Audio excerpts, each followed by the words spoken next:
The biggest problem with the sustainability movement is that people think that presenting logical facts will result in logical outcomes, and it assumes that humans are rational actors, which is something the marketing industry has known is completely bollocks for, arguably centuries, and has been really refined in the past 50, 60 years. Why do you think People Planet Pint, which you're the founder of, has been so outrageously successful? You have 140 locations, 15 countries, over 1,500 events, 33,000 total attendees, and 80 monthly events.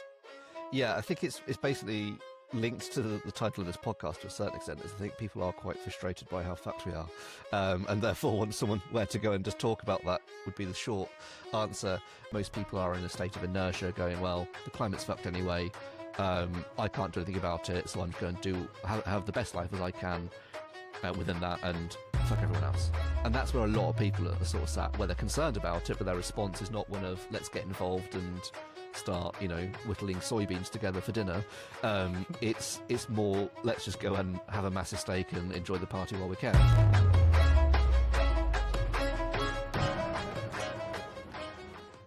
Just one quick thing before we get into the episode. This podcast is brought to you by Ecology, the UK's most trusted climate action platform. They help businesses to reduce their emissions, restore our planet, and report their progress for every step of their climate journey. If you'd like to learn more, check them out with the link in the show notes. Let's get on with the episode. Adam, really good to see you. Welcome to the Climate Unfucked podcast. Well, thanks for having me. Great name as well.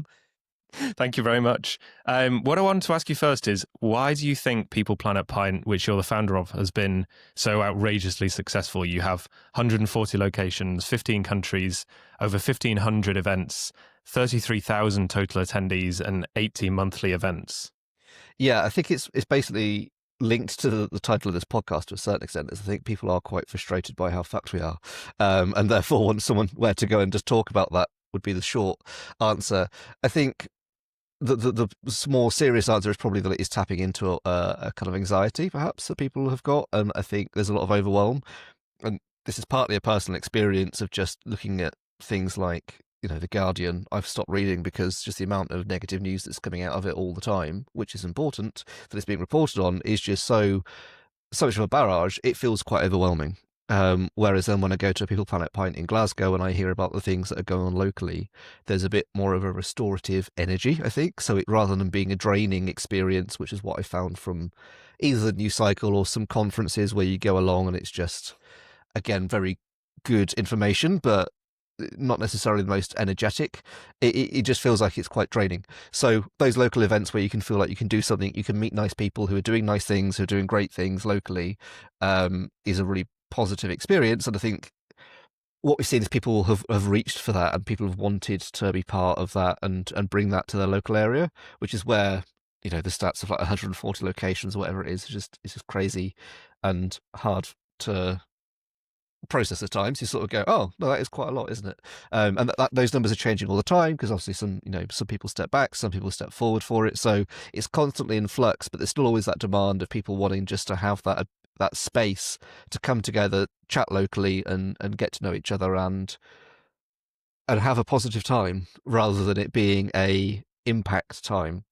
Yeah, because I think that's another thing with the sustainability space, is that because it is so dramatic and drastic in terms of what we need to achieve, everyone can feel like everything they need to do needs to be have impact or have some sort of outcome from it that is defined and quantified and measurable, when I think in reality we've seen a lot of the action that we've been driving the past 3-4 years across everything else we're doing has come from People Planet Pint and just going, do you know what, just get 6 people who are broadly aligned, they've got similar interests, get them in, they're like-minded individuals, get them along to the pub and just see what happens. And then from that, we've had all things spawn from new humans, marriages, community energy trust, all this stuff, which you can't track that impact, but it's almost that frustrating thing of, because you can't track it, is more impactful, because of the very nature of it's quite chaotic.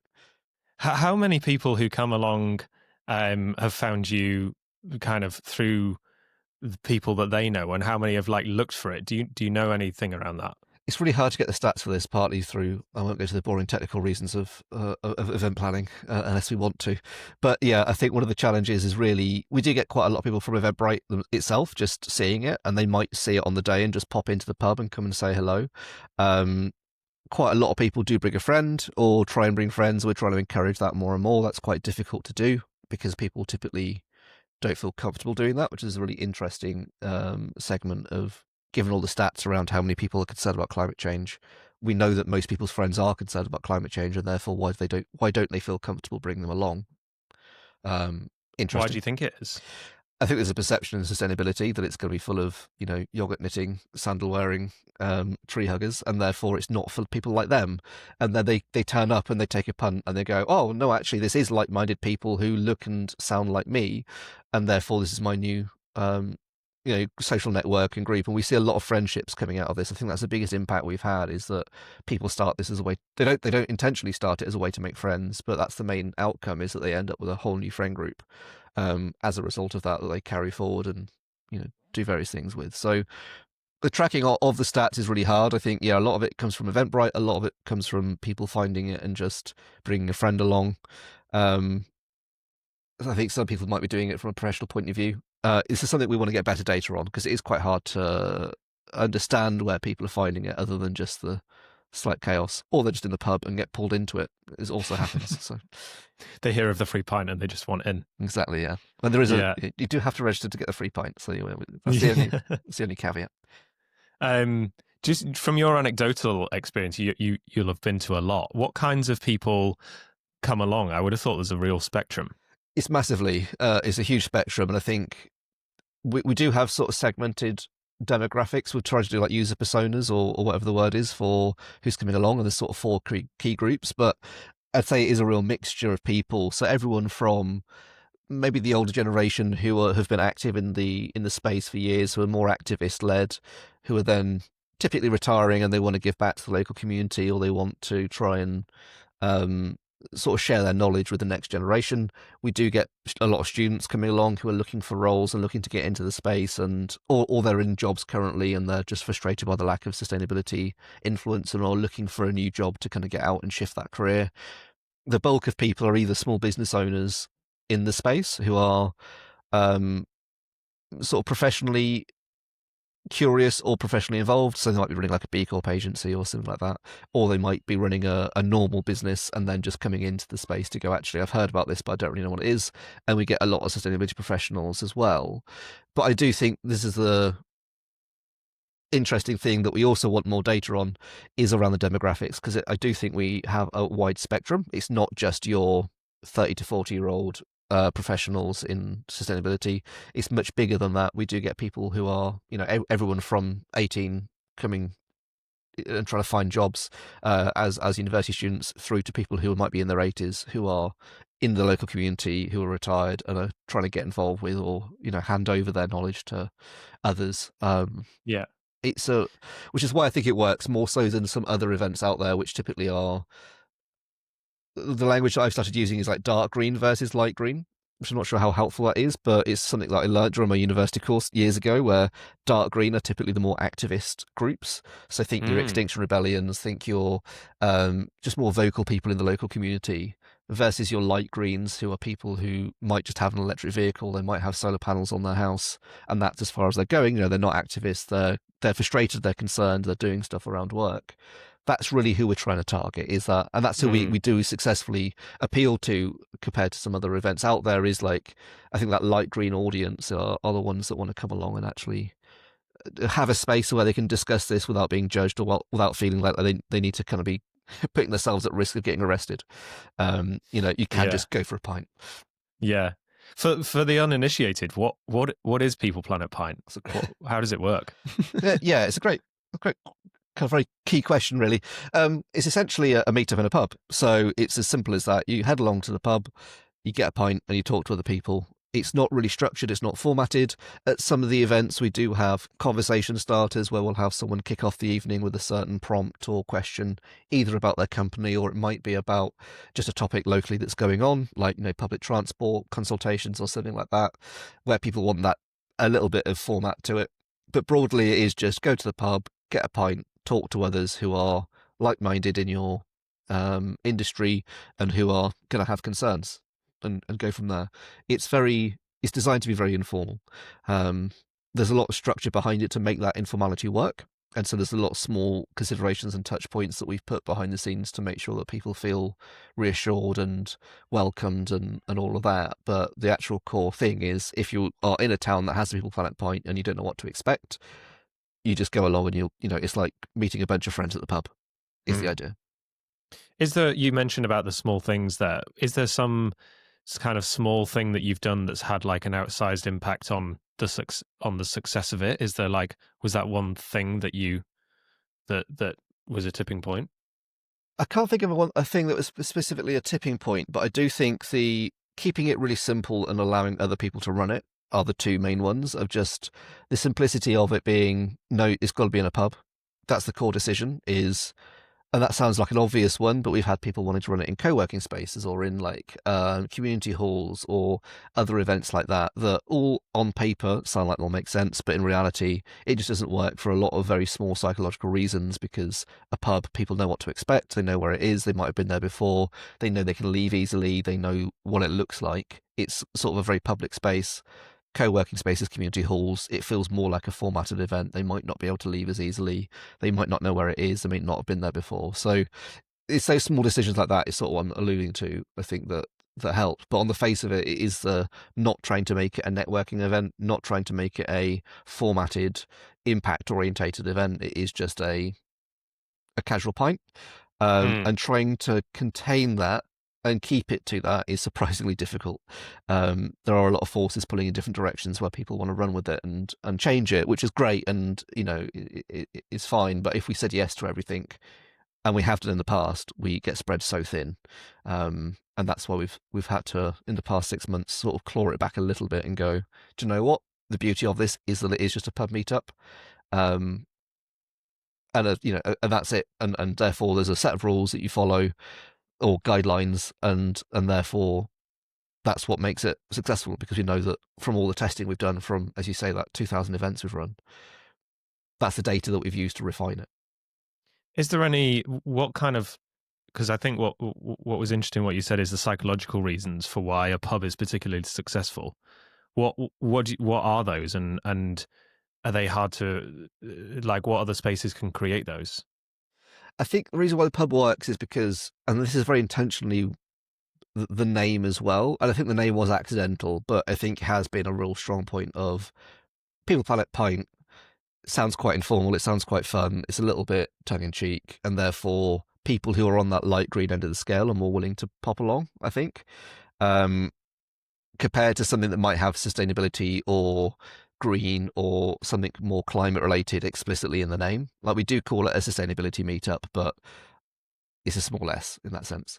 So I think the reason why pubs work is that pint idea as well, is going for a pint. It's not necessarily about the alcohol, but for me at least, it invokes the idea of this community, small village in a local town that is the cornerstone of the community. And you're going for a pint, and there's a dog asleep in front of the fire, and it's cozy, and there's beers on tap, and the guy behind the bar, and it's that community level of, it's a very warming, inclusive space. And that's why I think the pub thing has really worked, and that's why it works. Whereas I think if you end up going to, if we hosted it in a hotel bar, or a conference center or a co-working space, you are typically going into those spaces with a bit more of a backup. Like, most people don't tend to go into a hotel bar in their town for a pint, for a drink. It feels it's a little not accidental. Yeah, and I think it's that it's still a venue that serves beer, so it would work functionally, but I think it wouldn't necessarily work from an inclusivity point of view, which is and there are, we have had pushback a little bit on the inclusivity around pints, which I totally get, but we can't be for everybody, so that's fine.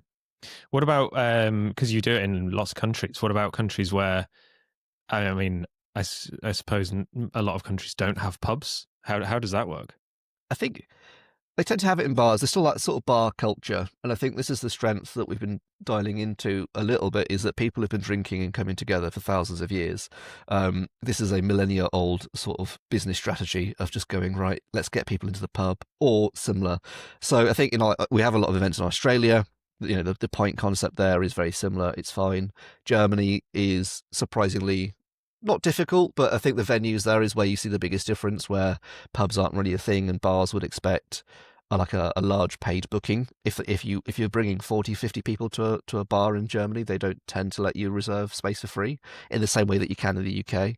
So that's been a bit of a learning curve of how we tackle that. But again, that's quite regional. In Munich, it's been a little bit easier because beer halls are more of a thing there compared to Berlin. We've not got many active in France at the minute. We do have one that's been going for several years in Barcelona, and again, the sort of bar culture there lends itself to People Planet Pint. And I think it never lands quite as well. There could still be more localization that could happen there, but we just don't have the capacity at the minute to do it. So English-speaking countries, most people get the pint part. So we've had events in Canada, Nigeria, India, Australia. Singapore's really active for us. Those are the main ones internationally. So I think that that pint sort of phrasing or imagery works quite well and is relatively international. Mm. Did you see People Planet Pint as the quote unquote main thing that you were working on always? No, I've been resisting it for about 3 years. So it's always a thing that I brought in money to keep funding because I thought it was really good and just it would eventually be a marketing tool for us, which it has been, and it's definitely been the thing that I go to a conference and people know me for. When you say marketing tool for us, who is us? Yes, great question. So Small 99 is us. So the initial company was founded around the same time as People Planet Pint. It's called Small 99. The idea there was that 99% of the economy are small businesses. So how do we start decarbonising and building that sustainability into our high street, into our small businesses, into our communities to make them more resilient to climate change and prepared for what's coming around carbon reduction and climate change. That's taken on various guises over the years. So we typically do a lot of training. That's what we're known for, or that's what brings the money in. Sorry, would be like workshops and facilitator sessions where we share our knowledge on that for them. We've also built carbon reduction tools, tech tools, as well as carbon footprint calculators, and we've launched toolkits that facilitators can use. All of this stuff, and that's really where we found People Planet Pint was our sort of marketing channel to go, well, here's all the stuff we're doing to help decarbonize small businesses. Here's how you can get involved. I would then say about 4 months ago, after chatting to a friend in Glasgow, actually, just who's not in the space at all, just kind of that question, like, well, why are you doing all of that to make money when you could just use People Planet Pint if that's a successful thing? And this is always what we realize is, our workshops have been successful. I'm very pleased with the work we've done. We've released 4 or 5 different products over the past 3-4 years that have all been very well received. They've not been financially successful necessarily, but they're very high quality. They've helped a lot of businesses have a positive impact. So ticks across the board there, no regrets necessarily, but I think People Planet Pint is where we've seen the actual transformation happening, where I've trained about 3,000 businesses through those workshops, and yet the conversations that I hear from People Planet Pint, and I go to a conference and people are like, oh, it's the People Planet Pint guy. They're not saying, oh, it's the guy that's designed the really cool carbon footprint calculator, So that's the slight frustration that I've had, but I think that's been a thing that I've had to process from an ego point of view and put aside and go, do you know what? People Planet Pint is in 15 countries or whatever the stat is, and it's just a bit like, that's crazy. That's such a positive thing. Yeah, exactly. As a thing that we've been doing part-time. So to give you an idea of the team, historically it's been myself doing the workshop work, and then we've got Julia and Val. So Julia's been running the People Planet Pint community sort of single-handedly with a bit of freelance support over the past few years, and then Val's been mostly supporting myself on the workshop design and the product, done a lot of great work with the products and building those out and doing design stuff, and has now been more involved with People Planet Pint in the past 6 months. But historically we were running this entire thing with effectively 1.5 sort of full-time staff equivalent per month. And so that's incredible. And it is it's quite crazy, and it's also quite frustrating when people then come to me and say, "Oh, you could automate more of this stuff," and it's like, do you have any idea how much stuff we've automated behind the scenes and how like lean we are? And people are like, "Oh, you should just try and cut things." It's like, no. The answer is we're having great impact for that event, for that scale. We were running, I think 2024, probably running like 50 to 60 events a month, with that sort of team of one, and with 1.5 full-time employees. Exactly. And so when people are saying, "Oh, you should be doing more with less," it's like, how? So yeah, that's a whole rant aside that is probably not for this podcast or recorded form. But yeah, there is yeah, I think that's the impact that has kind of helped me sleep at night, is the scale of it. So yeah, I think that's where historically that was the Small 99 side of, well, we'll try and sell our workshops through the People Planet Pint stuff, and then we've just seen the demand and the need for People Planet Pint consistently scale and excel and build. Not to the numbers that I'd like, I'll be honest, but I think it's still a decent sized community. It's still got that. It is a brand in its own right, in the way that I think the stuff we launched through Small 99 never really did gain that much traction, purely because classic business stuff of product market fit, people don't need carbon reduction. As a business owner, if you're a cafe on the high street, you do not need a carbon reduction plan. You do not need a carbon footprint from a short-term point of view. People listening to this podcast may disagree with that and say that they do need it. And it's like, well, demand and need are two very different things. Just because there is a need for it doesn't mean there's a demand for it. And, that local cafe on the high street is trying to just keep their head above water with rising energy costs and all the other stuff. Sustainability will help with that, but that's not going to be framed as a carbon reduction plan piece, which is where we went wrong for several years, is that we were trying to sell that. And I think we got, deep down, I didn't want to run a consultancy that was doing carbon reduction plans in a way that would have been financially successful, because I just find it quite dull. I much more enjoy, it turns out. And again, this is 3 years later, the penny drop moment of going, what I enjoy doing is bringing people together and them having a great time, whether that's in a workshop about carbon reduction, whether that's in the pub, whether that's doing through other events that we've done. So that's what we're focusing more on. That difference that you just said about need and demand is something I think a lot of people don't think about. Is there any other places in other things that you see people doing where they haven't realized that, or types of businesses, or?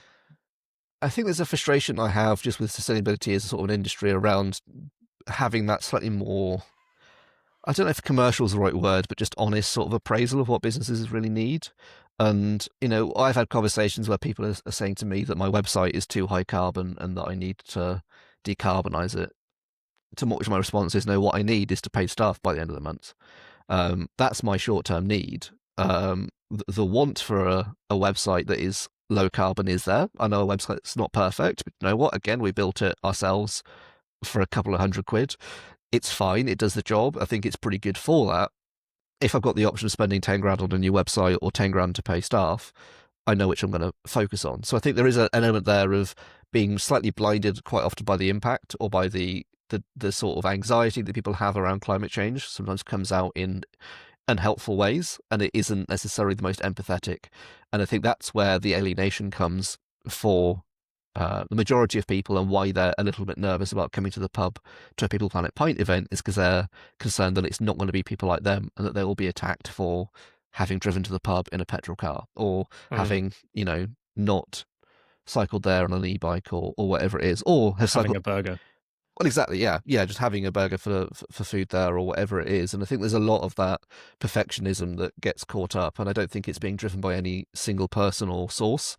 It is quite amorphous, and I think it's very sort of damaging for that reason, is that people will come to the pub on an e-bike and they would risk being attacked by other people for saying, well, why have you got an e-bike? Why haven't you got a pedal bike? And it's, unhelpful things like that, because the data shows that more people will ride bikes if they're e-bikes than if they're analog ones. Won't go into that here, but yeah, it's stuff like that is just that perfectionism that dilutes and blocks the people from the majority of people kind of coming into the space. Yeah. It's a really interesting position that you occupy of, as you call it, the light greens, because I think the barriers that stop people from taking that first step, and what I if I talk to people about sustainability, often their niggles or annoyances are with those fringe things that people have kind of perfectionized away. And like, I'm going to have this more, like your website example. I've had it about my website as well. And it's not to, discredit decarbonizing your website, but often if it's not the main priority, then it's kind of, can be a distraction. And it's picking your battles, right? Is like an e-commerce website that's doing, I don't know, selling jigsaws or like candles or something like that, that's doing 30,000 hits a day and is a really big sort of, a big small business who maybe employs 20, 30 people. They've got really high res images on the website. They've got videos on the website. They've got all of this traffic happening. That is who you want to decarbonize. That's where the focus needs to be. For businesses like ours, where we're getting, I don't know, couple of thousand hits a month or whatever it is, if that's not where the energy needs to go. And I think that's really where sustainability falls down, is the context. The passion sometimes blurs the context or blinds the context, and people need to step back and go, actually, what is the most impactful thing I can do here? Another example with this is like we designed the pub mini game as a sort of test or as a spin out of the workshops work we were doing, where we were finding that actually these workshops, we designed this 3-hour action planning session, but people really liked the first 30 minutes where we just did like a higher or lower game. Very simple stuff. Data's always been out there. Is a beef burger higher or lower carbon footprint than a pint of beer? Is that higher or lower than the use of the gas in the pub to heat it for a week? Put those in order from highest to lowest. The good news is that sustainability professionals get it wrong 9 times out of 10. We very rarely get people get it perfected, which I think highlights the sort of the myth busting that's out there, or the kind of the lack of kind of knowledge, because it's not something you come up against every day, even as a professional. But also, I think that was really where we got a little bit of pushback, because, for example, we might say that, and don't quote me on this, but like a pint of beer is like 550 grams, and we've rounded that up to be easier to read than it being 512.8 or whatever it is.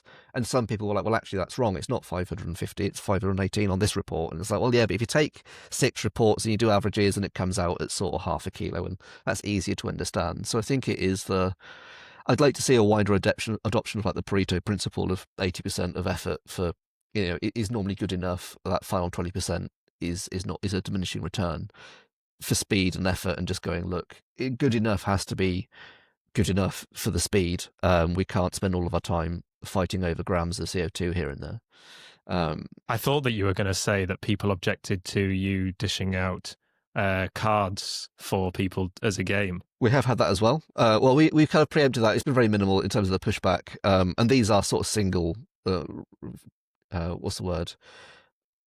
Single complaints, as it were, rather than out of hundreds of people who've used it and had a great time. But yeah, we did carbon footprint as a kind of estimate the entire deck before we sent it out, because we expected people to complain about that. And the good news is, in terms of that context piece, is that us printing the pub mini game.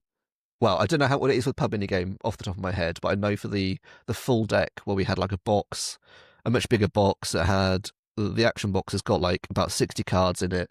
They're all printed on quite high GSM paper, plus like a couple of other accessories in the kit.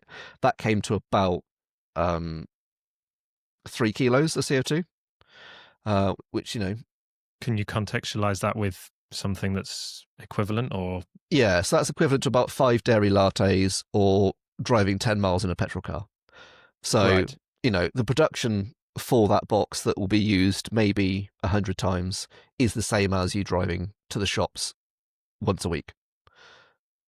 So I think in a medium-sized petrol car, and I think it's that sort of context which we strive for with the tools that we produce, to go, yes, these things, everything has a carbon footprint, right? That's not saying that anything is better or worse than others, and it's not saying that you should stop eating meat entirely.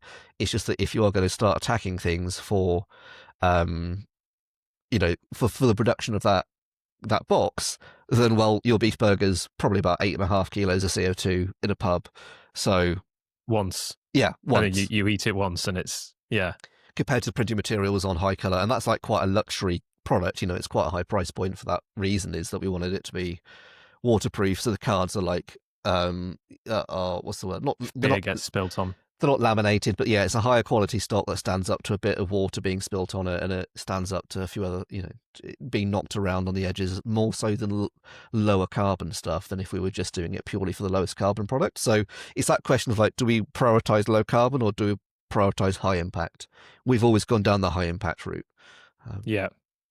It's kind of like a death by a thousand cuts in some ways, and I feel like in people's personal lives, it's interesting how it shows up. Is there like a few things that you think are these like almost rounding errors that people obsess over, and then maybe the opposite of what they can? I mean, people will probably know this, but like things that they can do that are just huge impacts compared to those small things that people like. I'm thinking about like pill packets of recycling, or is there anything that comes to mind? I think digital emissions is always one that slightly irks me because it is really important. And I should say that People Planet Pint is sponsored by Crystal, who are the like a very low carbon website provider. So please do switch to them. But even then, it's like, I think the prioritization and the focus on digital emissions can sometimes be blinding, especially for smaller producers who might be doing stuff that, again, if you've got a local pub, the website there isn't going to get many hits per month, and there's going to be far more important stuff in that pub to decarbonize than the website. And yet, I think AI and digital emissions do take up quite a lot of the oxygen in the space, which is an important thing to be aware of in certain contexts. But again, that can spill over and take up a lot of oxygen from other conversations where the impact of food is really important. And I mean, the biggest one that we did because we do like these interactive games for corporates every now and then. We'll go along and like host a session for someone, and kind of get people along to that event. And just try and engage teams who might not be in the sustainability team with that stuff. And the biggest one that we did recently was where we had like 10 cards. I won't name them all, but we've split into 5. So it was like a mile in a petrol car, a kilo of avocado, a kilo of beef or steak, return flight London to Glasgow, and then, emails or something like that. And it was just really interesting to me that everyone sort of knew that beef was quite bad. So they always put that fairly high. They were like, we're fairly aware that it's not great.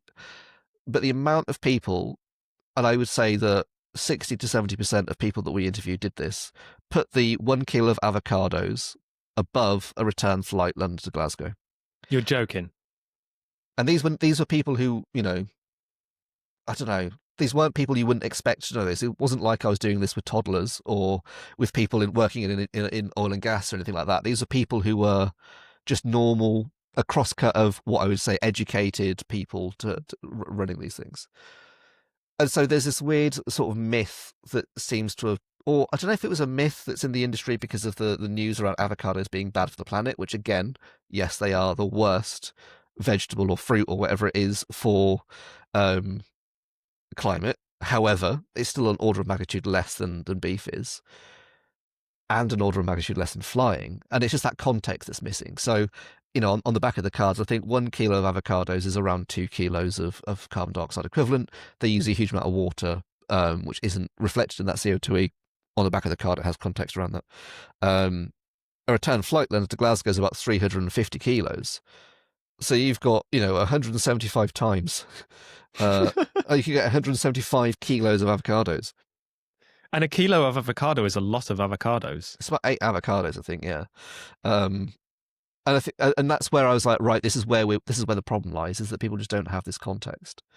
And the downside of that game is that people do feel like they're going to be caught out, and they can be quite nervous about playing it. Doing it in the pub is really good because people are normally doing it as a group activity and it's more gamified. People's guards are down a little bit because of that environment, and it's quite safe and inclusive. And that's where we've shifted a lot of our impact to be focused on pubs, because I think we do just find people are more willing to have those conversations there. But it was that's the sort of stuff that really frustrates me. And I think I'd far rather than someone try and decarbonize their website if they're running like quite a small website such as us, it's far more impactful for you to get 2 of your friends along to a People Planet Pint event and have conversations about stuff they're quietly concerned about, and be reassured. And the emotional sort of endpoints for that spin off from that one touch point at an event are far, and they can't predict them, But I know that, if you brought two of your friends along, you'd have a great time and you would learn something, and they would probably go away and have an impact on their lives, which they can't quantify until you speak to them 2 years later. Far above and beyond them going away and decarbonising the website, or, doing something quite small and functional and transactional. I think it's something I struggle with is when someone is taking a small action or concerned about something that, like, I've had friends say to me, "Do you use AI?" or "Call me up on eating an avocado." Yeah. And on the one hand, you don't want to belittle or dismiss that thing. I find the balance between, like, my mum being obsessed with recycling but not thinking about eating meat, or a friend asking me about avocado but us not discussing the flight that we've taken to where we're eating the avocado. Yeah. I find, like, how do you not kind of dismiss the small thing but, like, talk about the big thing? I think, honestly, and this is sounding like it's a plug for the mini game, which it isn't meant to be, but it is that this is the sort of frustration of the culmination of 3 years of quite detailed, intensive work, is that the gamification really does work, and simplifying it, because ultimately what we found is that me standing at the front of the room talking through a graph of that, no one gives a shit. They're polite, they'll have a nice time, they'll leave that room, and they won't think about that again, or majority won't. The reason is that it's basic psychology stuff if they've not thought of the answer. And therefore, by us taking that slide deck, cutting it into 10 pieces of paper and putting it on a table and going, you tell me what you think is the highest carbon emission out of those 10 graph items, people have to think through it and then justify it themselves. And therefore, they've got an attachment emotionally to what they think is correct. And therefore, when that gets challenged by the answers being revealed, which they typically agree with, and they will, they might ask questions of, but we've never had someone go, I don't believe that. Or, as far as I'm aware, we've not had anyone do that. So, they will then accept that and go, oh shit, okay, I've got to internalize that and process that, and my worldview has been challenged because I thought I was right and therefore it's wrong, and therefore I've had an emotional response to that. And that's the difference between presenting the facts and going, well, hi mum, did you know that, your recycling versus your meat purchases are completely irrelevant, versus going, well, let's just present these two things as options and go, which do you think has got the highest impact on your carbon footprint, that steak or like a year's worth of recycling, and why do you think those things? Is that roughly what it could be? I don't. Well, I'm not going to quote you on that. No, you have to get on the spot now. Well, because I think like a kilo of beef's about 100 kilos of CO2.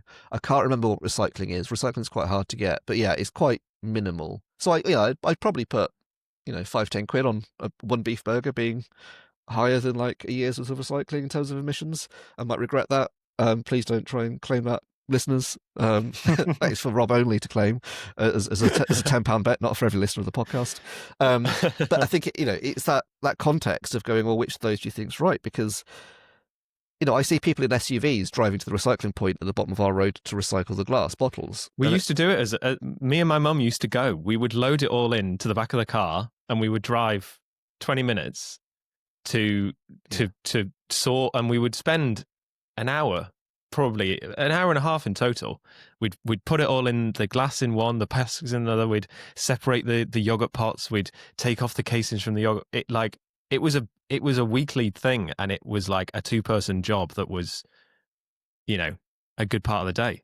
Yeah, and I think it's an interesting thing here around the psychology of it, and I think it's what you said earlier around your friends around the avocado and having like smashed avocado on toast, of being more concerned about the avocado than the flight they took to the place of doing it. In that, you can get a flight to Lisbon on a weekend for 30 quid or whatever, and therefore you just think that's not that much impact. Or fly there, have a lovely avocado breakfast in Lisbon, and then not really think about how bad that flight is in terms of actual emissions, because it's not something you encounter every day. And ultimately your emotion there is driven by the fact that you can be on a sunny, warm beach in Lisbon having a delicious meal for the cost of a train ticket to London, or less than, more so than you are about the environmental impact of it. And that's why it's always going to be the secondary thing, and we have to own that. And that's why I think the individual impact has to be on starting the conversations in the wider context, building of one, getting people to think about those like contexts themselves. So things like with your mum in the recycling of going, well, let's think about the life cycle of how that beef got to you and that steak or burger. what happened with it? Like, what's that cow being grown on? It's probably not being grass fed. It's probably being fed soy, and that soy is probably being sourced from places where they're cutting down forests to grow more soy. Therefore, did you know that 80% of soy is grown for cattle or animal feed alone? And therefore, if you just started eating soy burgers or like, an equivalent sort of tofu based beef burger equivalent, that is a much more efficient use of resources from a physics point of view than the beef burger is. That's not to say don't eat beef burgers at all. It's maybe you want to choose like locally produced grass-fed stuff from like Nep Estate, where it's been much more expensive because the environmental impact there is all baked in, and you have that as a special treat, like we did, sort of decades before mass industrialization of agriculture. So that's the one sort of conversation to have, but then it's also that element of actually the impacts you can have by just bringing people to those answers themselves, and by letting them think through that is more impactful than just nagging people to make those changes, which I think is where we end up quite a lot of the time because of that concern, and because you have that data, you just want to share that data.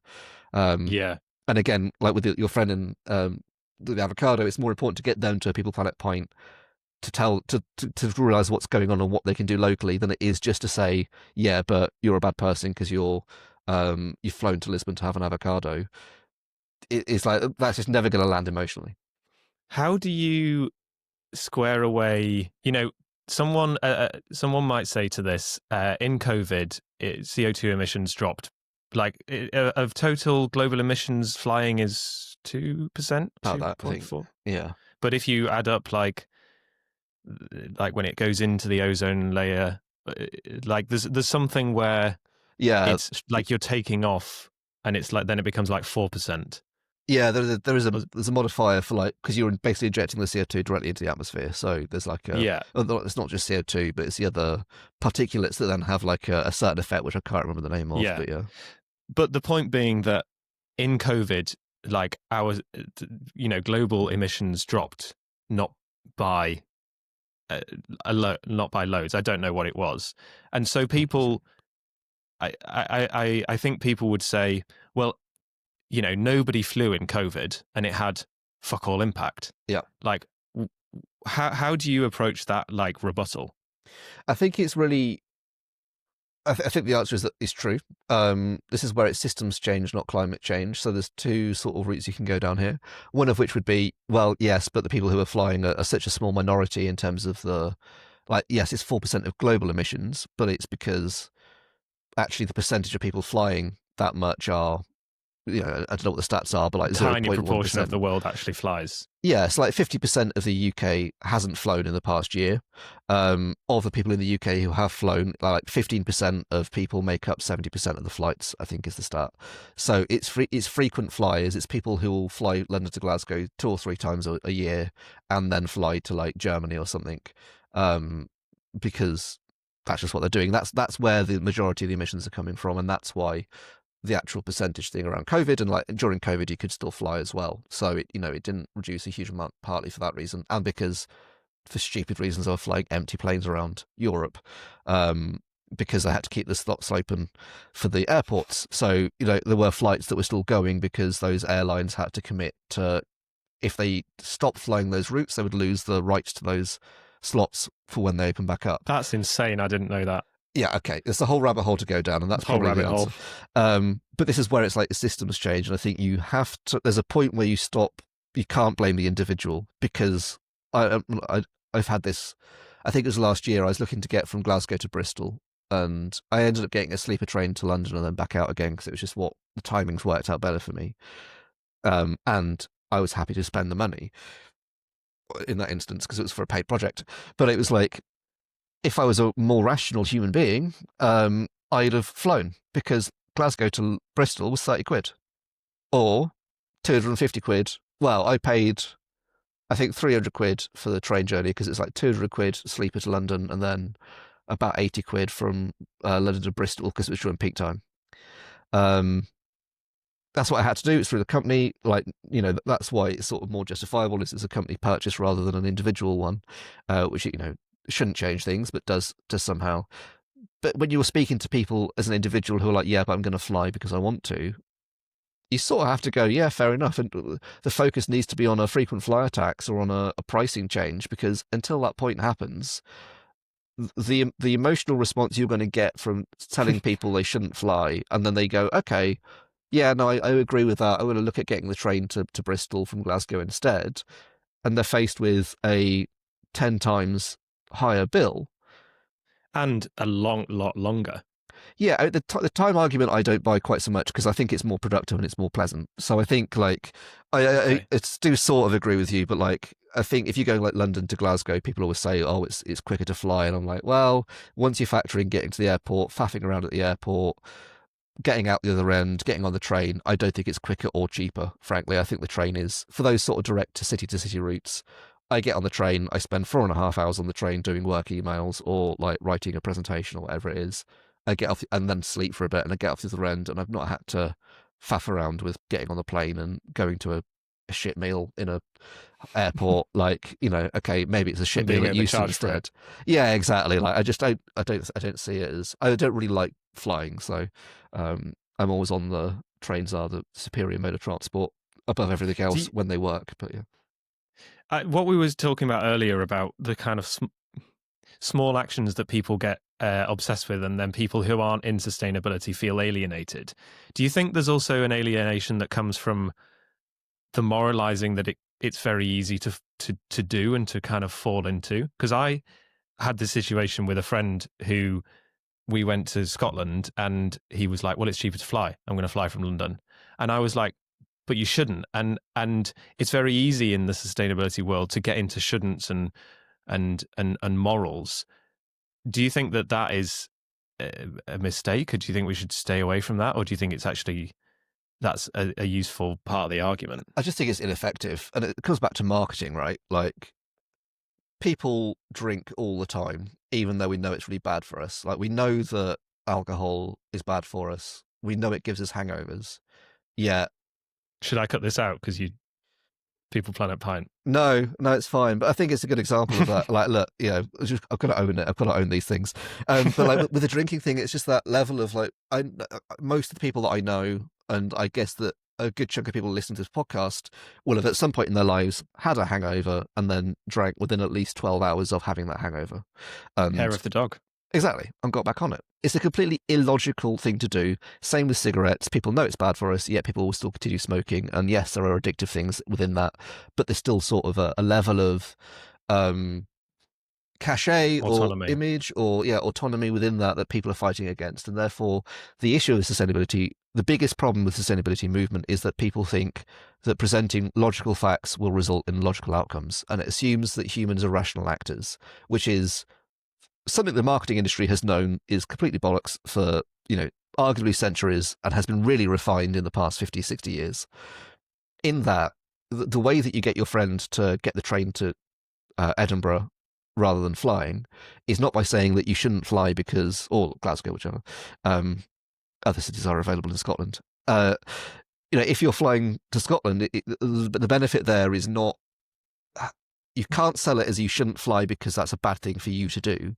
It's all, what is the benefit of me getting the train? And you have to position it as a gain and go, well, you're gonna, one, you'll be a better person because people will look at you and go, oh, look at you, you've not flown, congratulations, here's a sticker.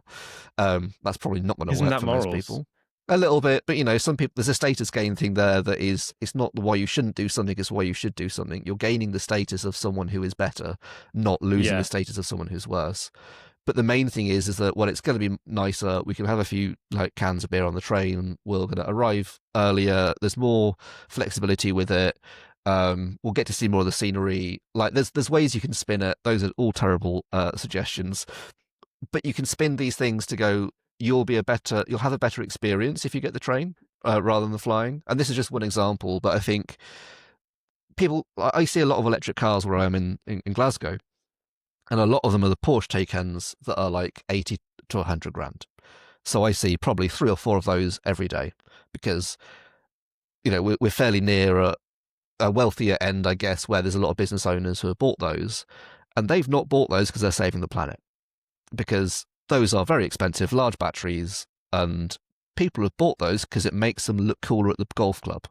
they've been successfully marketed to by Porsche to go, look, this is a faster car that's going to make you look like you care about the planet, or maybe not, but it's going to make you look like you're an interesting tech guy. You're not driving a Tesla because they're boring and have got image problems now, but you're someone who's driving a desirable brand that's got a cachet to it that happens to also be electric, that puts you ahead of the curve of other people. And by the way, you can get it as like a tax incentive through the company that you're running. That is why people will be buying them, is because they make them go fast and look cool. Until sustainability is doing more of that, and like how does getting the train make you arrive there faster and look cooler? Go fast and look cool. Yeah, and there are cases where it does do that, and taking the sleep. Yeah, I'll stop. I think this go fast and look cool thing is I do it myself. It's so easy to get into the numbers and the shoulds and the moralizing, and forget that the reason that people actually take an action is not often because that is.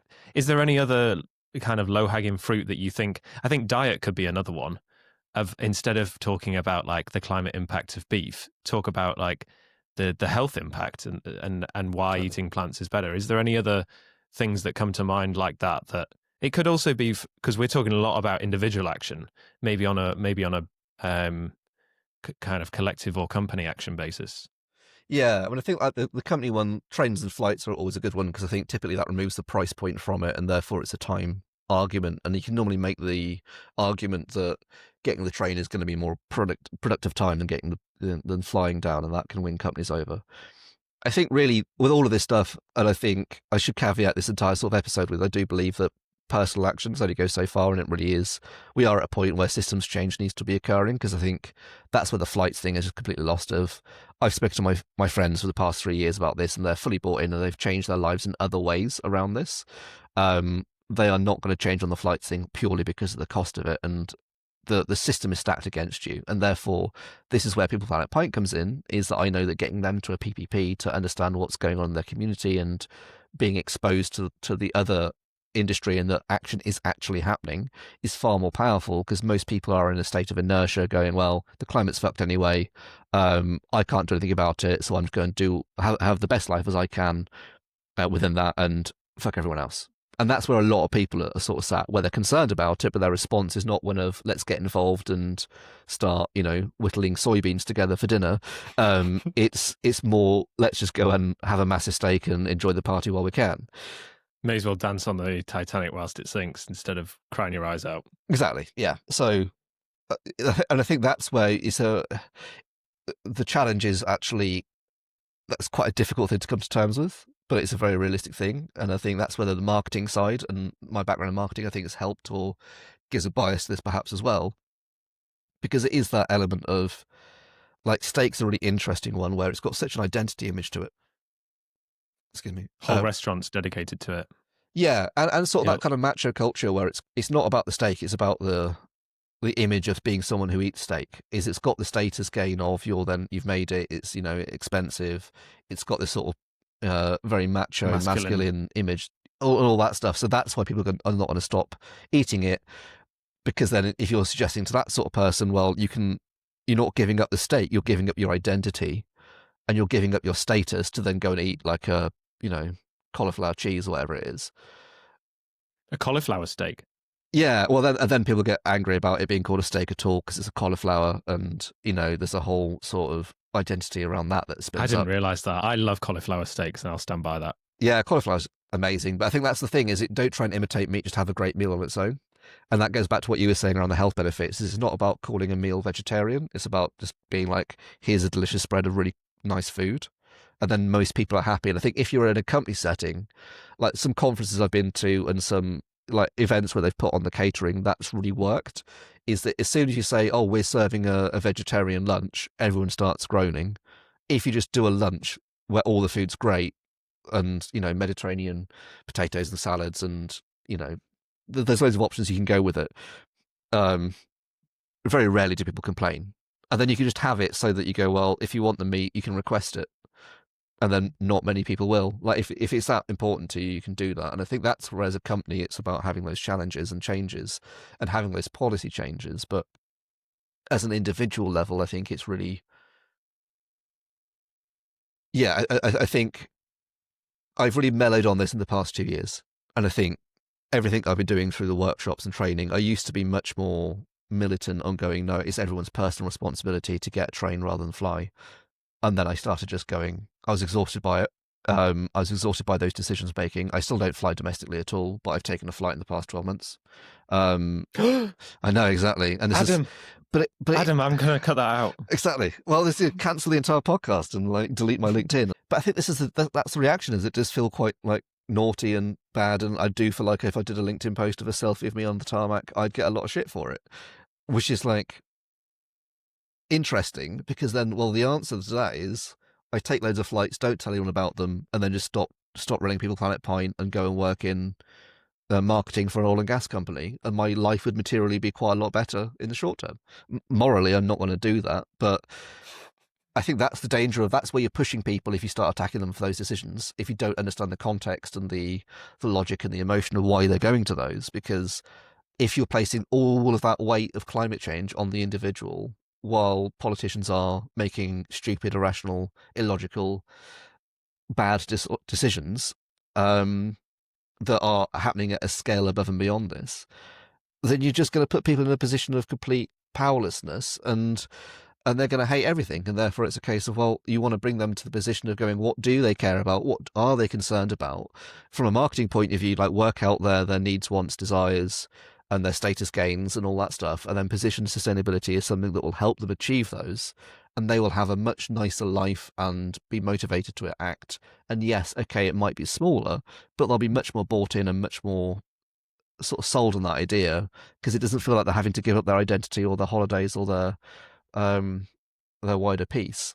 And I think the frustrating thing for me is that none of this is particularly new. I'm not sitting here as if I've suddenly come up with this idea and it's like, oh my God, I'm so clever. If only they'd said this years ago.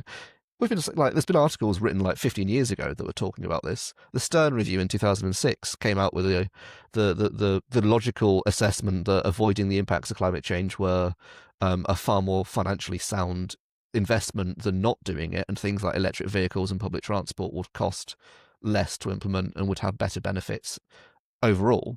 Not fucking done them, because people are stupid and illogical. Like it's because it's not because the facts aren't there. It's because they're being presented in a emotionless void. Can I ask on this? You said 2 years ago, in the last 2 years, you've mellowed a lot on the individual part. What do you think of? Because this is something I struggle to square away. Activism and marches and Extinction Rebellion and things that just cross that collective individual boundary so much. I spoke to Elliot, Coad, founder of Ecology, climate action platform, kind of sponsoring the podcast, who said that they saw a massive uptick in signups after big events like Extinction Rebellion marches, Greta moments. And so that was clearly having, correlation isn't causation, but it's having an impact. How do you square that away with the red-faced, angry driver who's like absolutely fucked off that this person is sitting in the middle of the road stopping them from getting to work? I find those two things really hard to square away with each other. Yeah, I think it's an interesting one, and I think like a kind of climate action platform like Ecology is interesting, and I can see why they might drive signups based on people will look at the news and be like, no, I do actually care about climate change and I want to do something, but I don't want to have to go and do that. And therefore planting a tree for, a few quid a month or whatever it is a very good vehicle to assuage that emotional, it's an emotional relief that they're selling to a certain extent of going, great, I can have that positive action without having to actually have any uncomfortable elements in my daily life. I don't have to stop flying. I don't have to stop anything that I'm doing. I can still just, give back and do stuff. There's a whole argument around whether that's impactful or not, but I think it's a really motivational way to get people engaged a little bit. And to me, that's like a great gateway into action to go, well, if you're planting trees, you might then start doing more stuff. And I know Ecology do more than planting trees, but as a very reductionist summary of it. That's very interesting you should say that, because he said that often companies wouldn't be doing anything sustainability wise, and sign up to plant some trees and then be on the newsletter and learn about those trees actually being planted, and then be like, oh, well, maybe we'll do something else if we're doing that. And I feel like there's it's kind of like this, what we were saying earlier about getting obsessed with the facts and the data, that not leading with a win, not allowing to someone plant a tree because they haven't done a carbon reduction plan, is kind of ignoring the human psychology element. Totally. And I think there's a part of it I'll come back to, but I think there's also a big thing here is that angry person in the car beeping the horn is like, there's such small percentages. So like Ecology's market is the 90%, and our market with like People Planet Pint is that our target audience is the 90% of people who care about climate change who aren't taking action. You've got 5% who are the angry driver in the car beeping the horn, shouting on Facebook about that someone's died because the ambulance hasn't got through, and peddling those sort of false claims. And then avocados are awful, and yeah, exactly. And then they've got 5% of people who are in the march, who are gluing themselves to roads, who are being disruptive. And you sort of need that end of the spectrum, but then everyone focuses on that 10%, and there's a big chunk in the middle that's the 90% of people who are sat at home watching TV, who are the light greens, who are concerned, who are who aren't having conversations probably, that are too scared to have that conversation around, actually, I quietly support what's going on here. So do I go and sign up to Ecology, or do I turn to the person at the kitchen table and say, oh, I actually quite like these people who are disrupting everyone's jobs? You're going to do A. You're not going to start ostracizing yourself potentially from friends and family, even though that probably wouldn't happen. And they might say, oh, do you know what? I sort of agree with you, but don't say that, hush, hush. That's the People Planet Pint audience, is that, we've got 30,000 people, or whatever the figure is in terms of the community size, and we're hosting all those events. But in the UK alone, our total addressable market is about 60 million people. If you're saying that 90% of the population of 68 million or whatever it is at the minute is concerned about climate change, that's a pretty big audience that we're not tapping into. And that's where I think, in a city, our competitors are all the pubs that aren't hosting People Planet Pint events, and it's all the people who aren't coming to People Planet Pints. It's the biggest competitor we have is people who aren't taking action. It's not others in the space who are also running meetups, because it should be a big enough Why is pool. it? Well, why? Well, because that's something I listened to you speak about, is that nobody seems to be doing this in such an informal way, in an accessible way. I mean, why not? Well, the honest answer is probably because there's no money in it. And that's the sort of challenge, is that I think it's far easier to run a business that might be doing like a conference or something where it's a more traditional method of making money. And I think that's the challenge that we have, is that if you've got the option of like sponsoring 1,000 events a year that are all running community initiatives, that. Are you offering that? Yeah. So that's something we are looking for sponsors. So please do contact us. So yeah, like this year we're expecting to run about 1,000 events across the world, and so we've got that depth of reach into small local communities, which is a strength in terms of the thing we offer sponsors, of going, we can host and put your brand at the center of conversations in local communities in a way that no one else can. However, if they're just currently sponsoring a big conference, they've probably been doing that for like past 10, 15 years, or at least someone in that, the buying, the media buyer in that company has been used to buying sponsorship at conferences for the past 10, 15 years, and therefore it's a much easier decision. So I think that's sort of why people haven't done what we've done, is because it is quite hard to navigate that, and it's a lot of work for not much money. And that's what we're hoping that will, we're in it for the long term, so that will, once we monetize it without sacrificing the community element of it, will work. And I think the way that we see that, or the way that I see that, is that, going back to the kind of the ecology conversation as well, is that everything's a funnel. So in terms of the marketing funnel, you've got awareness, consideration, evaluation, and action, and then kind of advocacy. And there's ways that you can map that to basically any decision that you make in your life. And so someone who sees that on TV, the people in the street, they're now aware of the issue. Consideration, what do you do about it?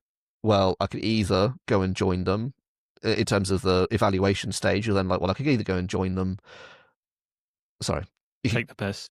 Yeah, you could take the piss. You could then go and plant trees, or I can go to the pub, People Planet Pint, whatever, and find more out. And then action, you pick one of those. But you sort of need those people to be driving that action and awareness at the top to get people into the funnel. Mm. And that's where it all comes from, and that's where People Planet Pint, our biggest challenge is now, of going, how do we start building that funnel and getting more people aware of this? How do I get you to tell your friends about this and get them along? Because we know that we're quite a low gateway. So if people are at the evaluation, option one, plant trees, great. That's a fairly simple option that costs a bit of money. Do a carbon reduction plan. Probably not going to do that because it's quite a lot of work. Come to the pub for a pint. Okay, that feels like an easy thing for me to do, and therefore that might be the action that I choose to just learn more. This is the challenge we're at, of going, how do we sort of scale and reach those people who are that 90% of people sat around the kitchen tables who are concerned about this, that are willing to take action, and are those consumers who maybe haven't had that community impact or had that conversation yet. Yeah. It was interesting what you said about focusing on People Planet Pint because of the conversation 4 months ago with your friend. And you've kind of got this incredible foundation, but how do you plan to do that, to develop it? And I guess one of those parts is that awareness, the top of the funnel. Yeah, I think for us at the minute, we've spent the past 3 months rebuilding a lot behind the scenes sort of support that we give hosts. So the hosts are supported much better now than they were before. We still get quite a lot, but now we give even more. And so we can also onboard a lot more hosts each month. And the brand consistency and the sort of the language around it and all that has been nailed down. So it's a much tighter operation. And therefore, in terms of hosting more events in more communities to reach more people, we can do that much quicker now. The question is like whether hosts still want to, because it is a volunteer position, that there's an exchange of value there where we do all the marketing and all the promotion and all the admin. We just ask hosts to turn up to the pub and maybe support our sponsors once we get them. So that's sort of the gamble, really, is that we were finding that the carbon reduction planning market was so saturated, and that the demand wasn't there at the scale needed to support all of the people who could provide those services. Would be my personal take. Maybe I'm wrong. But therefore, we could either try and carve out our niche within that, or we could just abandon that to a certain extent and move elsewhere. And what we were seeing is that in terms of the impact we wanted, which was to get businesses to start taking action and do decarbonisation work, the stories we heard from People Planet Pint were what the stories we would love to have as a result of the workshop we would host. Now, that's why we decided to double down on People Planet Pint and go, do you know what, if we can make this work financially, we can have the impact that we need. But we do need to have sponsors on board to help drive that impact and to pay the salaries to do the work to grow it. And things like marketing really is where we're focusing on now, of actually going, how do we get more people to these events to build the audience? And then once we've got a bigger audience, that's more valuable to sponsors. And, yes, it feels a little bit dirty in that I'd love it if we could do this for free. Unfortunately, my mortgage company do not wish for me to work for free. So there's a balance here of making sure that we don't sell out. And we don't greenwash companies by accident. So, we will be vetting any sponsors that do come on board for that. But ultimately, the conversations that we have, so every host now gets a pub mini game in the pack, because we know that that's a great way, if you're a bit nervous as a host, to just host conversations with people where you don't have to do any of the work. You can just go, here's a game, let's play it. Here's 5 cards on the table. Which do you think's got higher emissions? We know that people get involved and aren't going to be competitive with that. So we've designed the processes and the format to be a lot more supportive and researched and robust there, with a view that we can scale up and host more events and be sort of omnipresent. And that ideally the end goal for us is that we're the park run of sustainability, and that we are hosting an event like in every city every month. Not city, every location in the UK every month, as well as around the world. So that's a great tagline, park run of sustainability. Yeah, I was very pleased when someone said it to me about 3 years ago, and I kind of put it away and then revisited it recently. I was like, oh, that is really good, because it is sort of what we're going for, where park runs are free to attend, but like to host a park run, you have to pay about, I think it's 10 grand, and that's partly funded by sponsors, and like there's a lot of logistics behind it that park run give you as support. But if they can do it, why can't we? Because they're running millions of people a month now through their events. So why can't we do that with getting people to the pub? And it's same. They sit in the light green zone of getting people who maybe don't run, or maybe they go along to support one time, and then they think, oh, I'd like to take part in this, and couched 5K. Yeah. they're not suddenly it's not a marathon. It's not people Yeah. doing marathons every week. It's not the sort of hyper masculine, tech bro on a treadmill at 4 a.m. Taking calls type audience. It's much more community orientated, and it's people meeting friends and having that supportive community. So I think that's where we want to be, and that's where People Planet Pint, I think, is currently. We've just not got the scale yet. Although we are hosting 140, we're in 140 locations, we're running 80 events a month. The attendance rates are still quite low per event. I think we average about 20 people per event. What would you like it to be? I don't know. And I think this is where we need to get better on our data to go, well, obviously a small village can't have 100 people because that might be the entire village. But also maybe it could be. Maybe that's not actually that insane. So it's sort of like pub quizzes, right? Where you get a full pub with a bit of energy in the room. You sort of want to aim for that thing where maybe we get, in somewhere like Bristol, we want to get 100 people along every month consistently, and in smaller villages maybe it is 20-30 people rather than 6. So if we could just get more people to the existing events that we're running, I think that would be a really good aim for us. But we've not cracked yet what that looks like, because I think that's going to take, this is where we have to level up a lot, and that's the next stage of growth, is that doing like more marketing, more Facebook ads, more meta ads on like Instagram, and getting people aware who are in that light green 90% audience, because we've got the 5% who are passionate. We need to reach out into that other pool of people who are on the edges, and work out what language brings them into our orbit and into our events to have a great time, because we know that once they get there they will have a great time. I feel like I don't like it as consuming it, but like short form video could be a really good way to get people in, because it is a really informal setting, and every kind of person comes along. That having a really creative, I think there's a bird charity that has a TikTok that's like very, very famous, RSPB, or it's not RSPB. It might be. They have like Bird of the Week. Yeah. That having some like creative genius behind, I don't know if your ideal customer is spending time on TikTok, but but I don't. It's a good question, and I think that's one that my gut reaction is no. But then I think that's actually it might be quite a snobby reaction that I'm having there, of going, well, if I'm saying that 90% if we are saying collectively as a sustainability movement that 90% of people are concerned about climate change, a lot of those people are going to be on TikTok. A lot of those people are going to be consuming everyday sort of memes about, inane shit, and we need to be there. We need to be there meeting them with other better inane memes to try and get them. We need inane shit. Yeah, and it needs to be broken down into that sort of. You don't have to come along, and it's not a commitment to go to the pub to then, leave with an impact event and plant the tree yourself and all that jazz. It might just be that you come along and have a nice time and, talk to people, have a pint or two. Exactly, and that's all that we can ask for. And I think that's where I think I've seen my role in the world might be to try and get people involved in that movement one pint at a time. One pint at a time. Yeah, I love these park run of sustainability, one pint at a time. I like these sound bites. Yeah, they're good TikTok content. So get them ready. Yeah. Can I ask you before we kind of wrap up? Is there one thing that you think is very overrated and one thing that you think is very underrated in sustainability? That's a big question. Overrated. We can edit out any pause. Yeah, nice.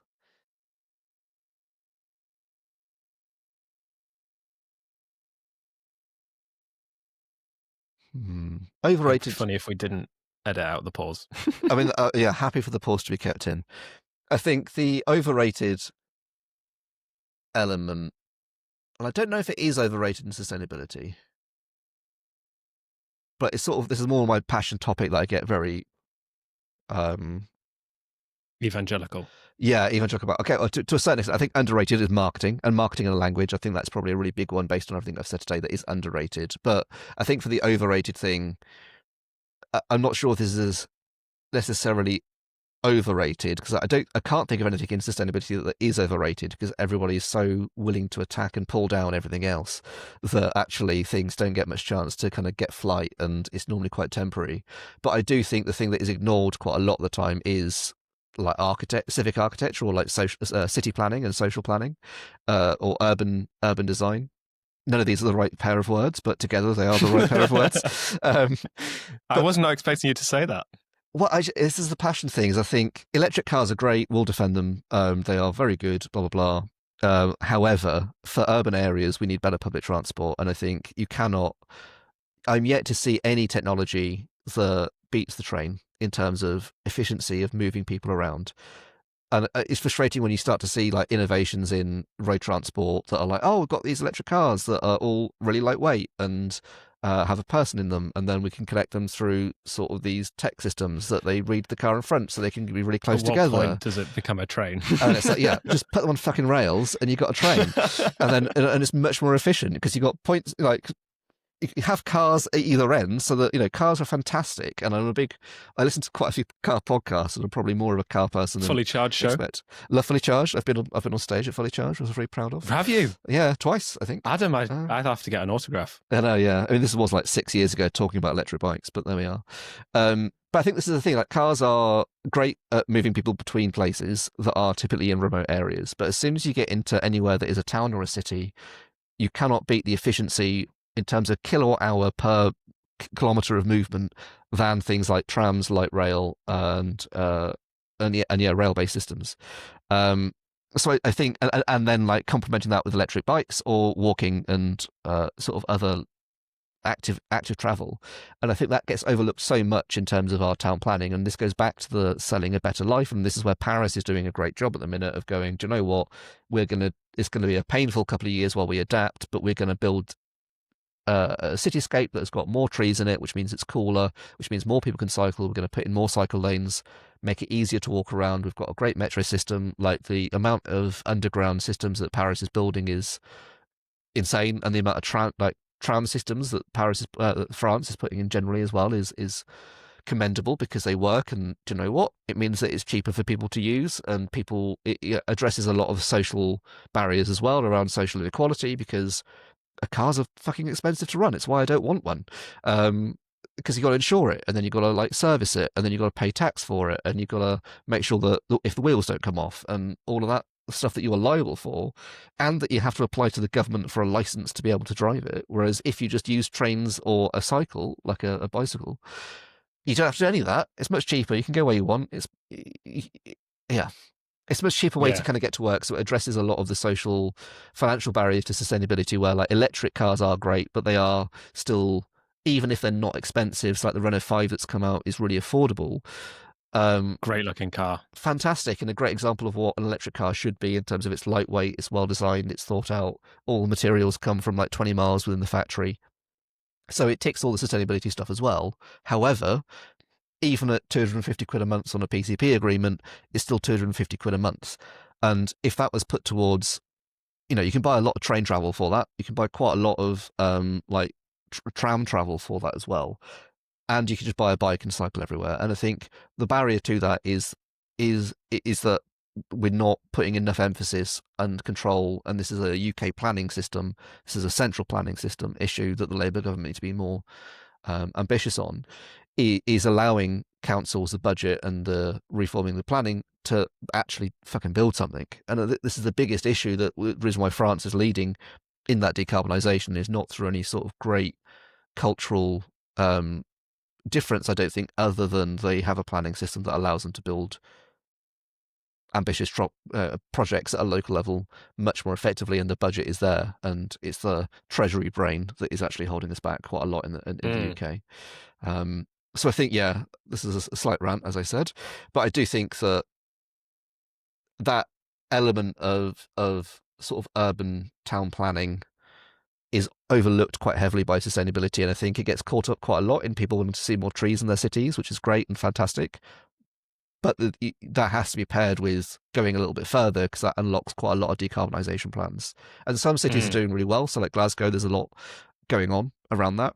But again, they're hamstrung by the fact they're having to do that through funding pots that they are bidding for 10 years ago and can only be spent on that, and therefore can only be delivered in a phased approach rather than some sort of more risky and ambitious overhaul of the system, which would see us actually accelerate those deployments. Yeah. Last question. What book would you recommend for people who are light green? Two ones would jump to mind. So one is Saving Us by Catherine Hayhoe, because I think Got it behind me. Nice, because I think that's a really good one at that, how to communicate with people and bring people who are even the dark, the anti-green people on board and convince that. And the second one, based on what I just said, if anyone's not sure what it looks like, it's a very good book. And again, this is another thing. It's sort of 5 or 6 years old. These aren't new ideas. I think it's Moonshot Economy by Mariana Mazzucato, and that is more around that sort of central planning thing of going, actually, how do we get states to start delivering ambitious projects at scale, and how do we unlock that big system thinking and change that in a way that, like, NASA put a man on the moon, and that caused a lot of competition and a lot of innovation, and money wasn't really an object to achieve that because, again, the status gain of the US winning that race was so great that people were willing to rally behind it. In a way that we could do that with climate change, I think, and would see a lot of material improvements for people in the UK on a day-to-day basis if we had that level of ambition and image to drive towards. Whereas I think at the minute, all the narrative around net zero and sustainability is about loss and mitigation rather than about gain and what a better future looks like. And again, this is something that we've been talking about for years, but we've yet to see a successful marketing campaign apart from somewhere like Paris, where you can go, look, here's a before and after photo. Do you want that in your local community? And I think that's where that book kind of goes into that in a very practical, accessible way. So, yeah. So for pint-loving people who want to talk about people and the planet, yes. Or for if you don't want to pint, it's also fine. What can they do? And for companies that are really inspired and want to sponsor, what can they do? Yeah, so I think the answer's to a certain extent the same for both. So if you just Google People Planet Pint or search for via Ecosia or your search engine of choice, you'll find the Eventbrite account where you can find all of our events. So we do run pint events. We also run pastry events. They are less sort of prolific at the minute, but if you don't want to go in the evening or you don't want to have a drink, then the pastry events are there as well for you. And yeah, for sponsors, I would head along to a People Planet Pint and just get a feel for what it looks like and feels like, because I think once you're in the room, you'll see the power of it and the conversations that are happening and that you're part of, or that you could be part of. And then, yeah, just contact me through the website. There's a form on the website, I think, on how to contact us. And we are looking for either local partners who might want to sponsor just one or a few events in the local area, all the way up to a national sponsor who can come on board and either support us at the UK level or potentially internationally as well. Amazing. Adam, thank you so much. I've really, really enjoyed this. Thanks, Rob. Always good fun. Always good to rant. And yeah. See you soon. Bye-bye.